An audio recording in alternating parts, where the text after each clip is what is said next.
Hello दोस्तों, आज आपके लिए एक नई स्टोरी आपके सामने लेकर आया हूँ। राखी और निरंजन अच्छे दोस्त थे। ऑफिस के बाद दोनों रोज ही कभी कॉफ़ी हाउस तो कभी रेस्टोरेंट में बैठते। निरंजन अकेला रहता था। राखी भी माता पिता की स्वतंत्र विचारों वाली इकलौती बेटी थी। उनके लिए घर से ज़्यादा करियर महत्वपूर्ण था। दोस्ती गहरी होती गई। एक दूसरे का साथ बहुत प्रिय था। इतना कि लगा कि एक दूसरे के बिना रह ही नहीं सकेंगे। परिवारों को भी कोई एतराज़ नहीं हुआ तो सहर्ष शादी के संबंध में बंध गए। कहा सुनी तब हुई जब निरंजन रेस्टोरेंट के बजाय घर के खाने को ज़्यादा पसंद करने लगा। वह चाहता था कि राखी गृहस्थी में भी थोड़ी रुचि ले, किंतु राखी ने तो अपने घर पे पहले भी घरेलू कामों में रुचि ली ही नहीं थी। फिर तो छोटी छोटी बातों पर भी तू मैं होने लगी और इस रिश्ते का अंत हुआ तलाक के साथ। जब इस तरह की बातें सामने आती हैं तब पछतावा होता है अपने चुनाव पर। तब लगती है जल्दबाजी तो नहीं कर दी निर्णय लेने में। दरअसल प्यार का नशा ऐसा होता है कि साथी में कुछ गलत या कमी दिखाई नहीं देती है, और यदि कुछ महसूस भी होता है तो साथी का साथ पाने की प्रबल चाह के आगे कुछ बौना हो जाता है। पहले विवाह हमेशा माता पिता द्वारा तय किया जाते थे। लड़के से अधिक घर परिवार को महत्व दिया जाता था। मुश्किलें तब भी आती थी, लेकिन उस समय समझौता करना और आजीवन इस बंधन को निभाने की भावना सर्वोपरि होती थी।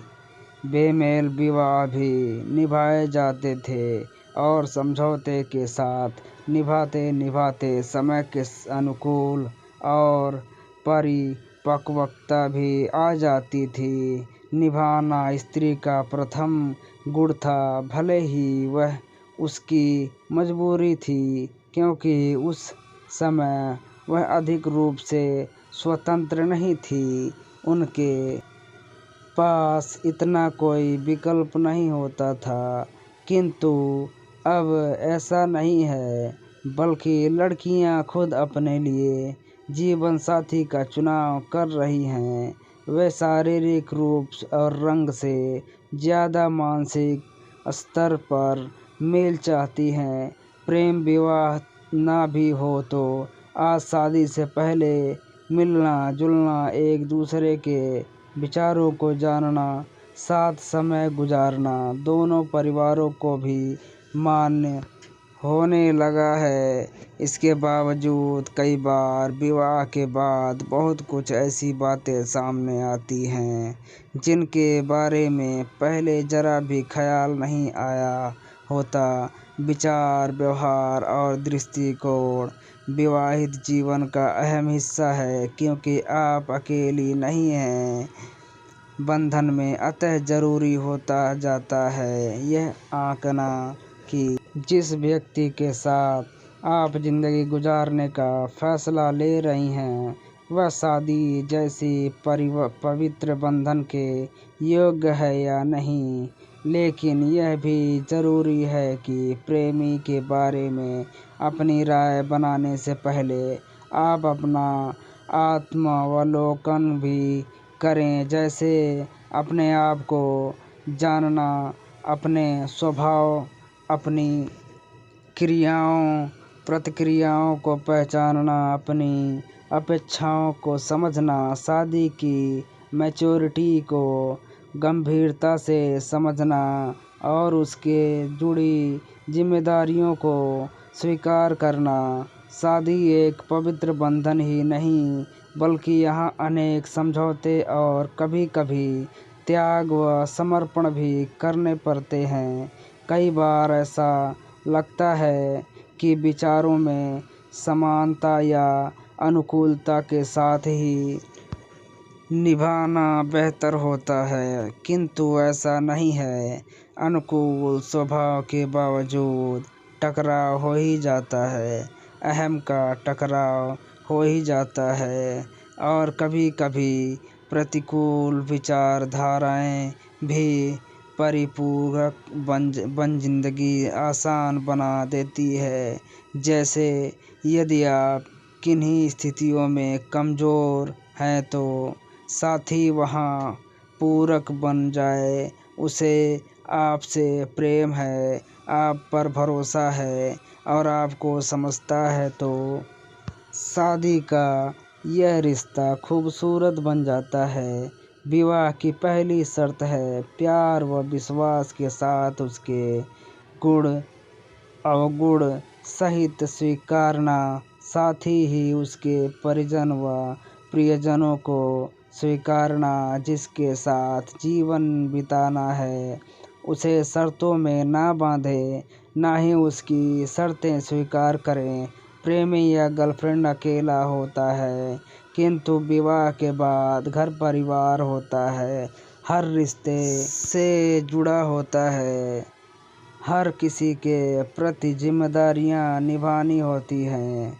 किसी भी रिश्ते या बंधन के निर्वाह के कम्युनिकेशन यानी बातचीत अहम भूमिका रखती है। अतः बॉयफ्रेंड के साथ हर एक विषय पर स्पष्ट बात करें, उसके विचारों को जानें, अपनी भावनाओं को व्यक्त करें, उसकी प्रतिक्रिया महसूस करें। यदि स्वयं निर्णय ले पाने में बुद्धिमान हैं तो किसी मैच्योर व्यक्ति का काउंसलर की सलाह भी ली जा सकती है। यदि व्यक्ति प्यार का वास्ता देकर अपनी बात मनवाने की कोशिश करता है या आपके प्यार में पागल हो अपने परिवार को छोड़ देने की बात करता है तो यह स्थिति ना तो सामान्य है ना व्यवहारिक। आगे निश्चय ही परेशानियां आ सकती हैं। तो अब आपके लिए माता पिता को छोड़ने की बात करता है, वह कल आपको भी छोड़ सकता है। कोई पत्नी परिवार समाज से दूर दुनिया बसाकर खुश नहीं रह सकते हैं, बल्कि इससे तनाव व कुंठा महसूस होने लगती है। फिर शुरू होने लगता है एक दूसरे पर आरोप व प्रत्यारोप का सिलसिला। विवाह का सच्चा सुख है केयरिंग व शेयरिंग में। साथी के साथ हर व्यवहार में सहजता महसूस होनी चाहिए, चाहे अपनी समस्या शेयर करनी हो या अपनों को केयरिंग की ज़रूरत हो। एक दूसरे के अलावा आपकी ज़िंदगी में अपनों के लिए भी जगह होनी चाहिए। मेरा तुम्हारा ना को हर स्थिति में भाव होना चाहिए। एक दूसरे को बदलने के बजाय एक दूसरे का पूरक होना चाहिए। विचारों में समानता, जिंदगी के प्रति नज़रिया, घर परिवार या भविष्य के प्रति दृष्टिकोण के साथ साथ अधिक दृष्टिकोण के प्रति भी अपने बॉयफ्रेंड की प्लानिंग को जानने की कोशिश करें।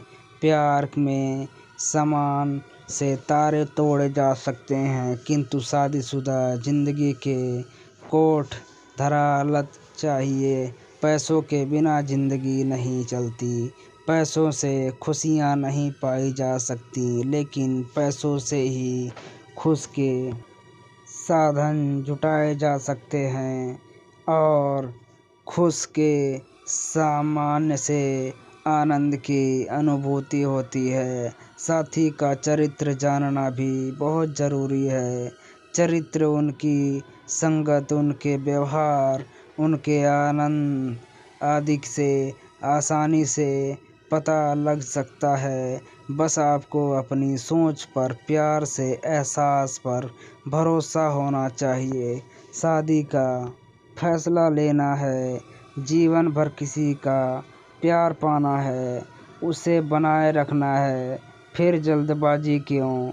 सोच समझ कर निर्णय लें कि क्या वाकई आपका बॉयफ्रेंड ऐसा है कि उनके साथ आप जिंदगी भर निभा पाएंगी। वैसे भी विवाह नामक संबंध से आज की पीढ़ी का विश्वास उठता जा रहा है। बाकी लोगों की शादी जिंदगी भर का सामाजिक बंधन नहीं रह जाता है, बल्कि अब विवाह व्यक्तिगत परिणुता के साधन के रूप में देखा जाता है। साथ ही यदि अपेक्षाओं पर खरा नहीं उतर पाता है तो बंधन को निभाते जाना मूर्खता समझी जाती है। अतः जरूरी है कि इस बात को अपने ही समझ लिया जाए कि गर्लफ्रेंड या बॉयफ्रेंड पर्पस पर एक दूसरे की कसौटी पर खरे उतर पाएंगे या नहीं। कैसी लगी कहानी दोस्तों?